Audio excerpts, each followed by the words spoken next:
काय म्हणताय लातूर? असं करून दाखवावं लागेल. काय म्हणताय लातूर? आपल्या सर्वांचे लाडके राज्याचे मुख्यमंत्री सन्माननीय देवेंद्रजी फडणवीस साहेब, आपले पालकमंत्री सन्माननीय छत्रपती शिवेंद्रराजे भोसले साहेब, सन्माननीय अभिमन्यूजी पवार साहेब, सन्माननीय रमेशाबाजी कराड साहेब, सन्माननीय अर्चनाताई पाटील, सन्माननीय बसवराजी पाटील, माननीय संजयजी, सर्वच व्यासपीठावर माननीय अजितजी पाटील कवेकर, माननीय पाशाभाई पटेल, माननीय सुनीलजी गायकवाड साहेब, सन्माननीय व्यासपीठ समोर असलेले वडीलधारी मंडळी, माता भगिनी व सर्व तरुण मित्रांनो, भाऊ मी एकच मिनिट आपला घेणार आहे.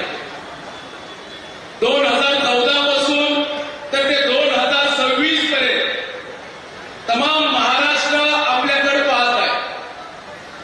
आपण ज्यावेळेस महाराष्ट्राला देत असताना आम्ही सर्वजण साक्षीला आहे. त्यावेळेस देण्याची वेळ येते तर त्यावेळेस सर्वात आधीचा वाटा जर आपण कोणत्या जिल्ह्याला दिला असेल त्या जिल्ह्याचं नाव आहे लातूर.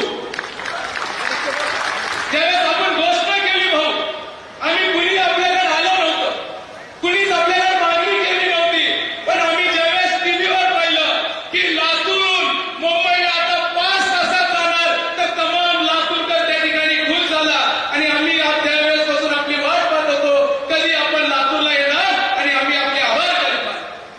भाऊ ही लातूरची जनता, ही लातूरची जनता येणाऱ्या 15 तारखेला मतदान रूपी आपल्याला मतदान करून आपले आभार त्या ठिकाणी व्यक्त करणार आहे हे वचन आम्ही आपल्याला देतो. संकटाच्या काळामध्ये भाऊ लातूरकरांनी जे संकट पाहिलं, खरा माणूस कोण आपला, जो संकटाच्या काळामध्ये आपल्या सोबत येतो. ज्यावेळेस लातूरला पाण्याची टंचाई होती, रेल्वेने पाणी आणून देण्याचं काम माननीय देवेंद्रजी फडणवीस साहेबांनी केलं. इथले नेते झोपले होते, कुणाला घेणं देणं नाही. कोविडच्या काळामध्ये आपलं सरकार नव्हतं भाऊ, पण त्यावेळेस इथल्या पालकमंत्र्यांनी, इथले पालकमंत्री, इथले आमदार आम्ही देशमुख होते, साधं ऑक्सिजनचं सिलेंडर दिले नाही, रेमडेसिवीर दिले नाही, पण ऑक्सिजनचे सिलेंडर असतील, ऑक्सिजनच्या मशीन असतील, हे नागपूरहून मुंबईहून आपण आमच्या लातूरला पाठवलं. आम्ही कधी विसरणार नाही.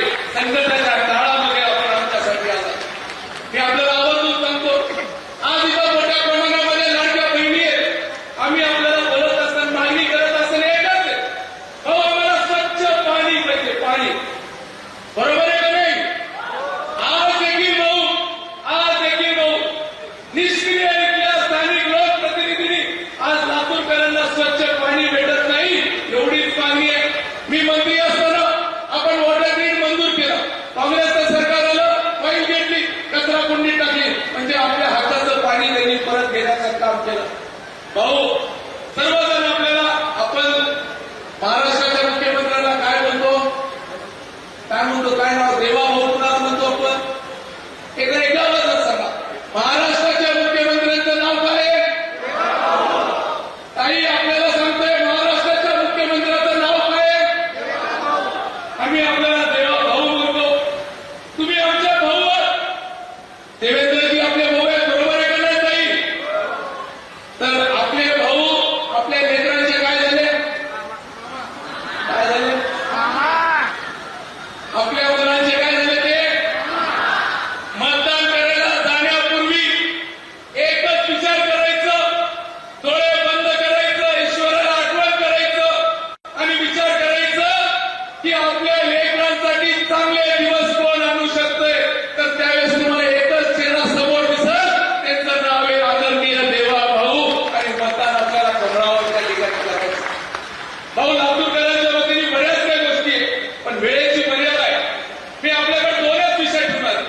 आता स्थायी माननीय चाकूरकर साहेबांचा उल्लेख आहे.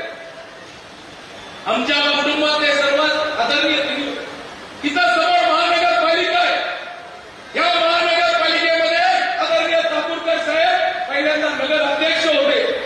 आम्ही तमाम लातूरकरांच्या वतीने आम्ही आपल्याला मागणी करतो की या महानगरपालिकेमध्ये समोर आदरणीय चाकूरकरांचं स्मारक उभं टाकायला पाहिजे, अशी भाऊ छत्रपती शिवरायांचा ट्रॅफिक येत असताना आपण पाहिलेलं आहे. त्याच्याबद्दल